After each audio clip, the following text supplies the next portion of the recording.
What's going on, guys, and welcome back to the channel. Today we're taking a look at how I do bird dog pose rows. Now, as always, you shouldn't be performing any exercises you see on the internet unless you've been cleared by a medical professional to do so. And at no point during this exercise am I having any numbness, tingling, burning, or pain. If I did, I would stop immediately and talk to a medical professional. And before you ask, yes, there is merch now. I will show you guys that in the link as well in case you're interested. But without further ado, let's get into how I do the bird dog pose row. Now, what is a bird dog? A bird dog is simply you getting into a quadruped position just like this, alternate arm and leg reaching out in front of you. So right arm, left leg. You're trying to keep your hips nice and stable. You're trying not to rotate and to twist either which way. You're trying to almost keep a perfect table on your back. So if you had some sort of like dinner plate or cake, or, I don't know why I go with cake, maybe I'm thinking about food, but anyway, if you have any sort of surface here across your back, you're staying planted and level and then reaching instead of trying to twist and open up. Now, that's a bird dog, so what's a bird dog row? A bird dog row uses one weight, this is how I do it anyway, one weight in the hand opposite the leg. It's going to move just like normal. So I'm going to be in this position. My leg's going to kick. I'm going to try and keep my back level, and then I'm going to pull towards my hip.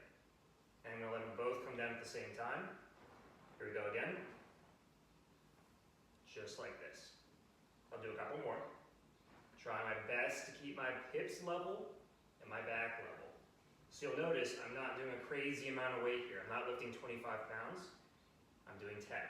I'm almost pushing through this knee to try and keep things level. Because the more I do these, you can see my form's going to start falling apart a little bit as things get tired. So, what does a bird dog row work? Well, it's going to work your hip stabilizers, because this hip is having to stabilize like crazy while this one kicks. It's going to work your hip extensors on this leg, right? You're going to work your glute max. It's also working, and this is important, the low back. You've probably gotten tired of hearing me talk about those QLs, those big ropey muscles on either side of your spine that are responsible for stabilizing the hip and the low back. These are firing like crazy during this motion to try and stabilize that back. And of course, you're also working the abs, you're also working some of the shoulders. But the big focus of why I do this exercise personally is for my hips and my low back. It's not so much for my biceps. If I really want to work my biceps out, I'm going to do a different exercise, a heavier one, and do like more rows or bicep curls.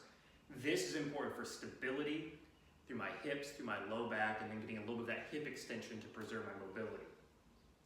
Again, speaking like we have for several videos now, this is also an important diastolic tool for me.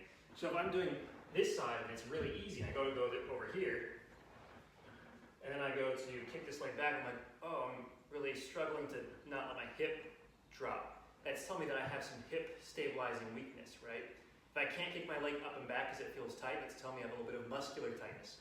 If I'm struggling like, okay, well I'm going to try and pull and I'm like collapsing, that's telling me that maybe my hip flexors, maybe my hip stabilizers, maybe my shoulder stabilizers on my right arm are weak because now they're struggling to keep it all together. So that's a diagnostic tool. I'm paying attention to where I'm really struggling to do this. And I'm asking myself why I think that is, generating a hypothesis that's testable, and immediately going over to the weights and seeing if that's true. So I'm like, oh, maybe my left hip abductor is weaker than my right hip. I'm gonna put a TheraBand around my legs and go side to side and say, oh yeah, wow, my left hip is on fire, my right hip is fine. Bird dog rows are a great tool for me to judge where I'm at. Now, how do I dose these for myself? I typically shoot for these to be more in that 12 to 15 rep range, and I typically do 3 sets. So, again, that's how I do the bird dog rows. We already covered the muscles that they work. It's kind of a little bit of a full body exercise, to be honest, but it definitely targets the low back and the hips quite a bit more than anything else. The shoulder as well, to be honest, with the stabilizing.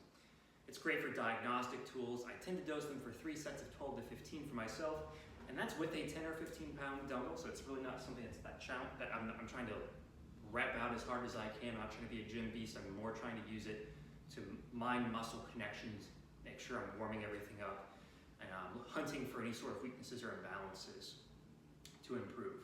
So that's been how I do the bird dog pose row.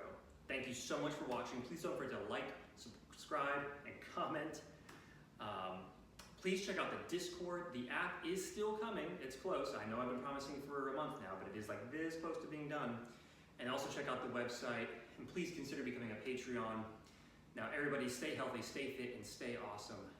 And I will catch you guys all in the next video.